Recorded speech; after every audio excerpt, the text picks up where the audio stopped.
fragile ceasefire between Israel and Hamas hangs in the balance as the fate of 19 missing hostages remains uncertain. This is the part most people miss. While Hamas has returned 2 more bodies, they claim the task of retrieving the remaining deceased hostages is far from over, citing the need for specialized equipment and time to navigate the ruins of Gaza. But here's where it gets controversial. Is Hamas genuinely unable to recover the bodies? Or are they using this as a bargaining chip? Let's dive in.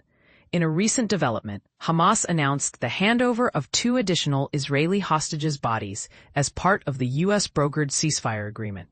However, they emphasized the complexity of recovering the rest, stating that it requires significant effort and resources. This update comes amidst growing tensions, with U.S. President Donald Trump warning that Israel could resume fighting if Hamas fails to uphold the deal. A bold statement, but is it fair to expect immediate results in such a devastated landscape?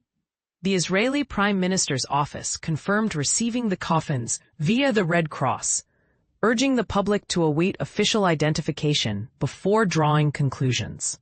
Meanwhile, senior U.S. advisors believe Hamas has acted in good faith by returning live hostages and is actively working to locate the deceased. But with 19 hostages still unaccounted for, questions arise. How long should Israel wait, and what constitutes a reasonable effort from Hamas? The situation is further complicated by Israel's stance that the mission is not complete until all hostages are returned. Defense Minister Israel Katz has even instructed the IDF to prepare for a potential resumption of hostilities if Hamas fails to comply. This raises a critical question. Is the ceasefire a genuine path to peace, or merely a temporary pause in a deeper conflict?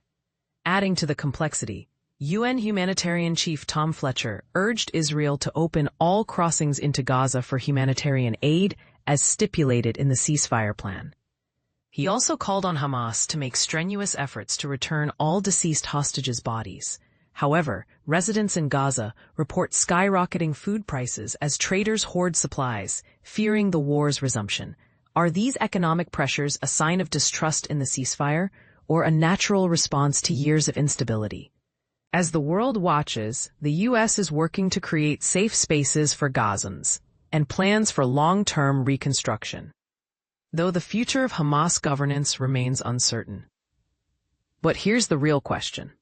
Can a lasting peace be achieved without addressing the root causes of this conflict?